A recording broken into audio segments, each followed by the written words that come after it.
드디어 1차 수술에 대해서 얘기를 하게 됐어요. 1차 수술이라는 거는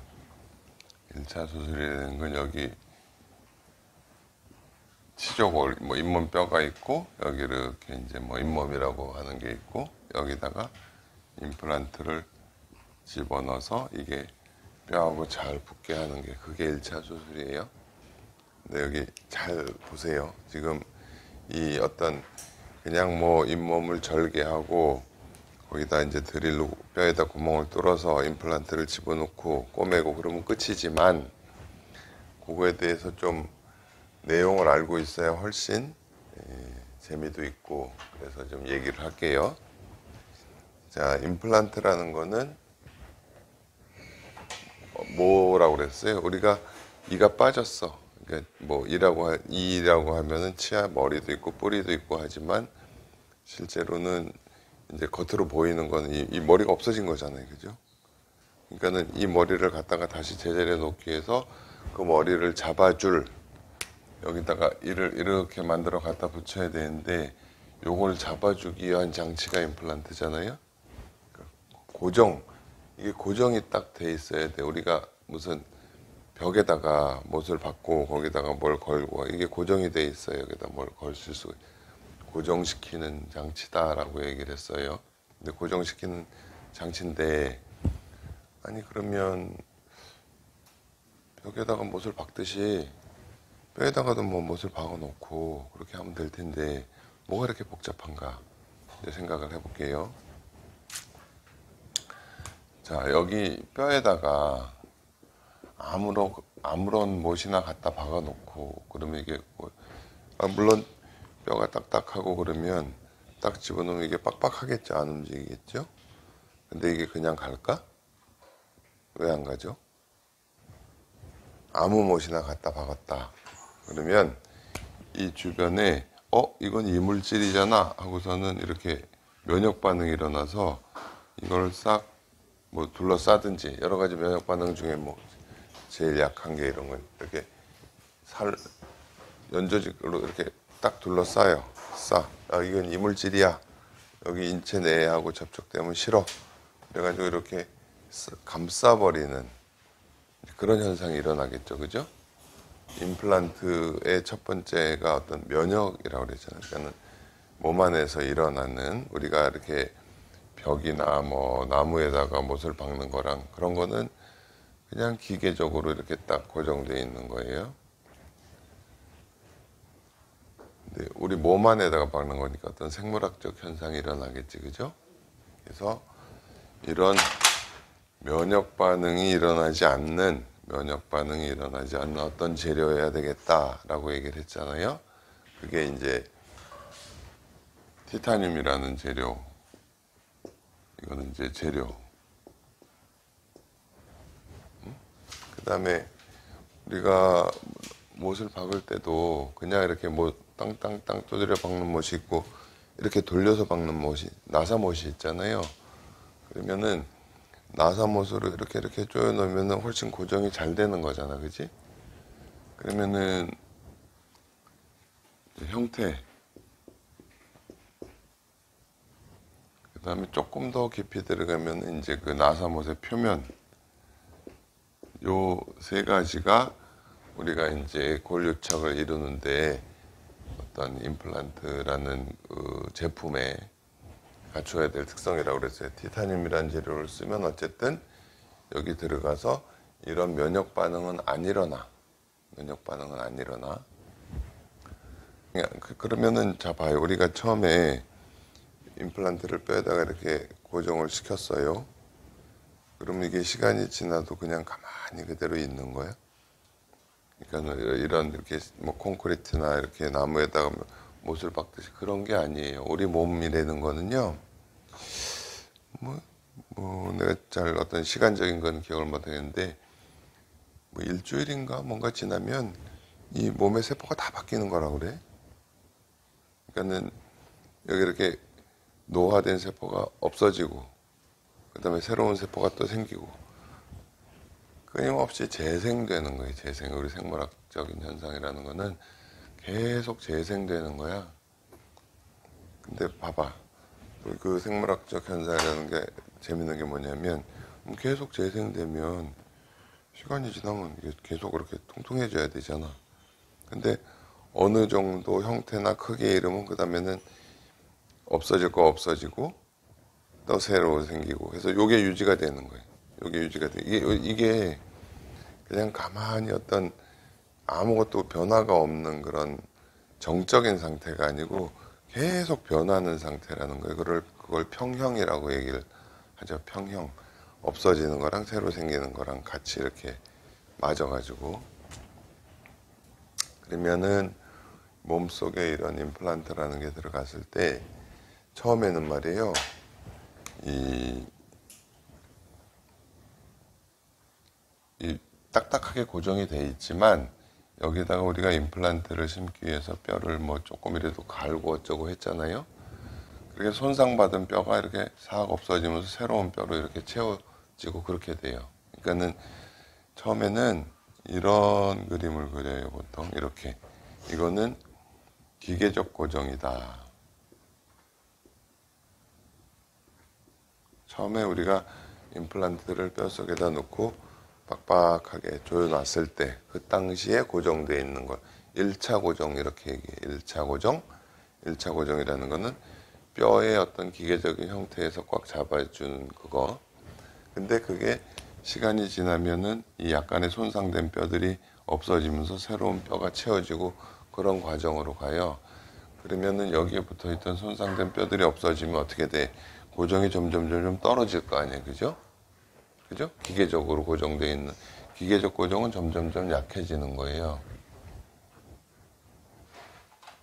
근데 이것이 없어지고 다시 이제 새로운 뼈들이 채워지고 뼈에 가까이 가서 생기고 하면서 이거는 생물학적인 고정이 되는 거예요. 생물학적 고정.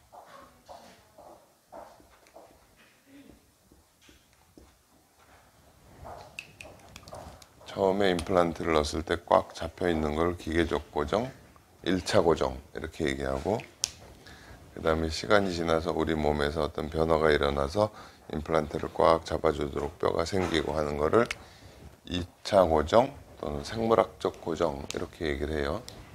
그러면 봐봐요. 우리가 저번에도 얘기했다시피 우리 몸이 이렇게 날카로운 칼로 살짝 비면 다시 이렇게 흉터도 안 남고 이렇게 원래 상태 살로 채워지지만 뭐 깎였다든지 데였다든지 그럼 흉터가 남잖아요. 응? 그러면 여기 이런 현상이 못 일어나요. 여기가 너무 많이 손상을 당하면 그렇게 되겠죠, 그죠? 그러니까는 뼈를 깎을 때 굉장히 이렇게 그러니까는 샤프한 드릴 날이 칼도 그렇잖아요. 칼이 이렇게 날카로우면 싹 잘라지지만 날이 뭉툭해지면은 종이 같은 걸 잘라도 막 우둑두둑 되잖아. 뼈를 깎을 때도 그 드릴이 항상 날카롭게 잘 깎을 수 있는 드릴이어야 돼요. 그죠?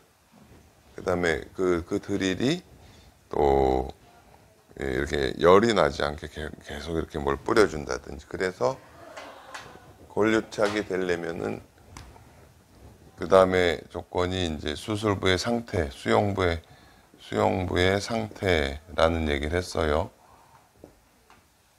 뭐 예를 들어가지고 여기 이렇게 막 염증이 있는 상태다 그러면 잘 안 아물겠죠. 그죠? 건강한 상태에서 날카롭게 이렇게 그었을 때는 흉터도 안 남고 싹 아물어. 이게 흉터 같은 조직이 생기면 안 되고 뼈로 딱 생겨야 되잖아.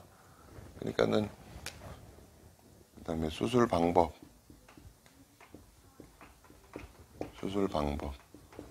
가급적이면 이 조직에 손상을 주지 않고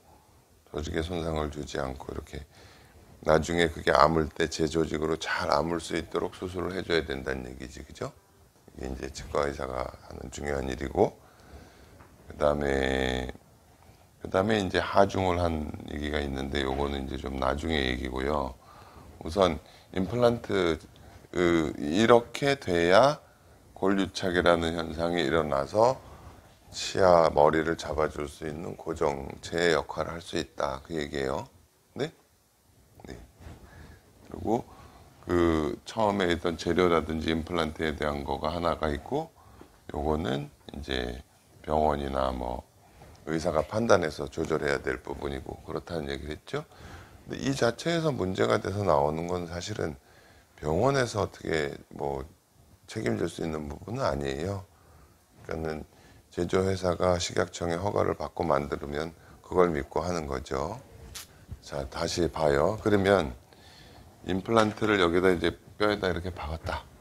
그러면 처음에는 뼈 자체가 이렇게 꽉 잡아주고 있지만 이거는 약간 손상된 뼈가 이렇게 점점 없어지면서 약간 헐거운 상태가 돼. 그러면서 다시 새로운 뼈가 이렇게 가서 차면서 딱 고정시켜 주는 게 되는 거예요. 그러니까는 임플란트를 우리가 한 이쯤 되면 이제 우리가 뭐 이렇게 MPT라는 걸 하잖아요. 그래서 고정이 잘 됐구나. 그래가지고 여기서 이제 이를 만들어 붙이고 뭐 그런 작업을 하잖아요. 그죠? 근데 만약에 이게 안 되고 여기 보세요. 우리가 이제 MPT를 할 때 좀 시큰시큰하다든지 그러면 조금 더 기다리잖아요. 흔들리지는 않는데 조금 시큰거린다 그러면 더 기다려요. 기다리면 이게 점점 이제 더 커지는 과정에 있다라고 보는 거야. 근데 만약에 시간이 지나도 계속 똑같이 흔들려. 그러면 그건 이미 이렇게 살로 둘러싸여 버린 거예요. 그죠? 여러분이 가끔 봤죠? 임플란트가 흔들려서 뺐을 때 이렇게 살로 둘러서. 이거는 암만 기다려도 다시 붙을 수가 없어요. 그죠?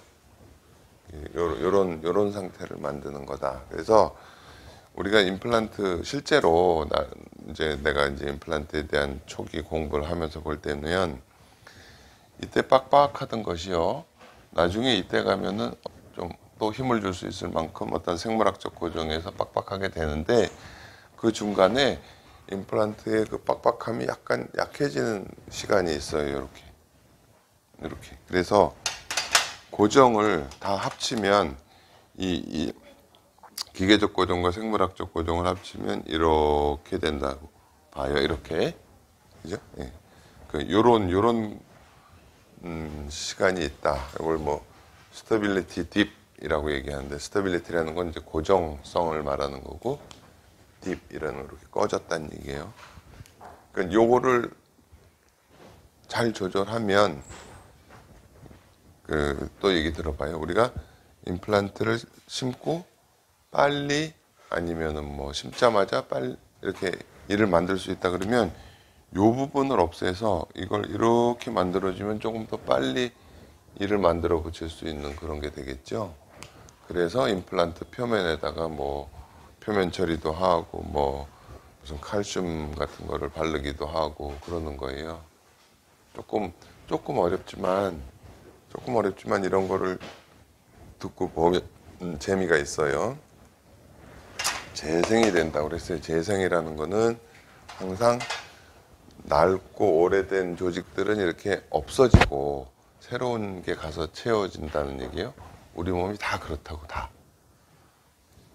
바위는 가만히 있어. 이거는 그냥 다 깎여서 없어질 때까지 그대로 있는 거지만 우리 몸은 바위 표면에서도 또 어떤 변화가 있기 계속 새로 나오는 거예요. 그래서 여러분이 이제 참고 삼아 알아야 될 게 브론즈라고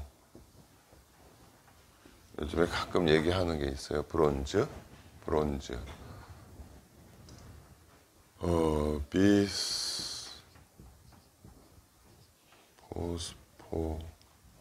비스포네이트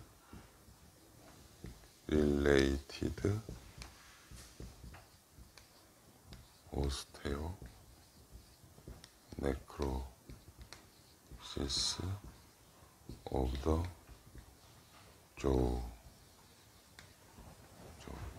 뼈에, 그러니까 턱뼈가 어떤 약물에 의해서 이게 죽어버리는 거예요. 괴사가 되는 거를 브론즈. 그래서 골다공증 약을 드시는 분들 중에 이런 거를 주의해야 된다고 그랬잖아요. 자, 그러면 우리가 자꾸 이렇게 재생이 돼야 되는데 그게 안 되면 어떤 문제가 생기나 그걸 한번 생각해 보는 거예요. 그러니까 뼈도 자꾸 갉아먹고 또 새로 만들고 갉아먹고 새로 만들고 그렇게 하고 있는 거야, 우리 몸이 계속. 그런데 골다공증이라는 게 생기는 게 적어서 이렇게 뼈가 이렇게 구멍이 뻥뻥뻥뻥 난 상태가 됐다. 그러면 특히 이제 이런데 고관절 같은 데가 그 골다공증이 생기면은 뭐 굉장히 위험한 상태가 되고 하니까 약을 먹는데 어떤 약을 먹냐면 이 깎아내고 새로 만들고, 그러니까 파골세포라는 게 있어요. 파골세포는 이제 오래된 뼈를 깎아먹는 세포, 조골세포는 거기를 따라가면서 계속 뼈를 만드는 세포. 근데 이 조골세포의 활동이 약해서 뼈를 제대로 못 말고 있으니까 이 파골세포가 뼈를 깎아 먹지 못하게 차단하는 거라고 그래요. 내가 듣기로는 이 비스포는. 그러면은 계속 어떤 없어지고 새로 생기고 이렇게 신진대사가 돼야 되는데 그게 안 일어나니까 조그만 자극에 의해서 뭐 새로 생기고 이런 게 약한데 이런 어떤 형평이 이루어지지 않으니까 뼈가 그냥 이렇게 자꾸 죽어버리는 거예요. 그런 걸 브론즈라고. 비스포스포네이트라는 약제, 뭐 여러 가지 약제가 있지만 뭐 먹는 약도 뭐 한 달에 한 번 먹기도 하고 뭐 가서 주사를 맞기도 하고 그 약제가 굉장히 위험하다는 거지. 그래서 이걸 약자만 따가지고 브론즈 이렇게 하고 뭐 한 3개월 이상 끊어서 뭐 치과 치료를 하라는 얘기도 하고, 그다음에 골다공증 약을 먹기 전에 치과 치료를 다 끝내고 약을 먹어라 그런 얘기를 하기도 하고 그래요. 근데 그 나중에 조금 요게 바뀌었어요. 브론즈가 아니고, 그러니까는 턱뼈에 괴사가 일어나는 건 똑같은데 꼭 비스포스포네이트뿐 아니라 어떤 호르몬 제제 중에도 이런 현상이 나타나는 그런 부작용이 있는 약들이 있더라. 뭐가 그렇게 되는지는 확실치는 않죠. 하지만 어쨌든 이거는 그런 위험성이 있기 때문에 주의를 해야 된다. 자, 보세요. 뼈가 재생이 돼서 여기에 이제 딱 붙었어. 그러면 이제 이렇게 되잖아요. 그죠? 그러면 여기에 뭐 힘이 가해지고 그러면 그 다음에는 이 뼈가 조금 더 단단해지기도 하고 그런 어떤 이제 또 평형 상태를 이루게 돼요.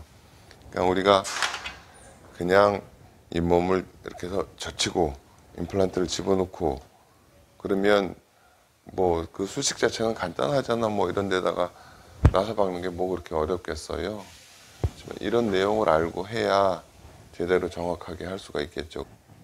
1차 수술이라는 거는 고정체를 만드는 건데 그 고정이 어떤 기계적 고정이 아니라 결국은 생물학적 고정이 됐을 때 거기다가 이제 이를 만들어 붙일 수가 있는 거다. 그만큼 기다리는 거예요. 그 시간은 조금 짧게 만들 수도 있고 뭐 하는 거고. 근데 그 생물학적 현상은 첫째 우선 들어가서 면역 현상이 일어나지 않는 재질이어야 되고, 그 다음에는 이제 수술에 의해서 상한 뼈들이 다시 없어지고 재생되고 이런 과정을 겪고, 그 다음에는 그 상태가 유지되면서 이렇게 평형을 이루는 거다. 그러니까 그 간단한 1차 수술인 것 같지만 그 속에 있는 내용이 굉장히 많지. 우리가 이 뭐 이게 하다못해 이렇게 걷는 것도 대단히 복잡한 게 있을 거예요. 간단한 것 같지만, 그죠? 그래서 조금이라도 이런 내용을 좀 알면 1차 수술, 그걸 임플란트를 뼈에다 박아 놓는 걸 1차 수술이라고 하고, 퍼스트 스테이지 서저리라고 얘기하기도 하고, 그 다음에 이제 고정은 1차 고정, 뭐 기계적 고정, 그 다음에 결국은 2차 고정, 생물학적 고정이 생겨야 된다. 요게 잘 되도록 심을 때 제대로 잘 심어야 된다. 그걸 알고 다음 시간부터 이제 그 실제적인 거에 대해서 또 얘기를 할게요.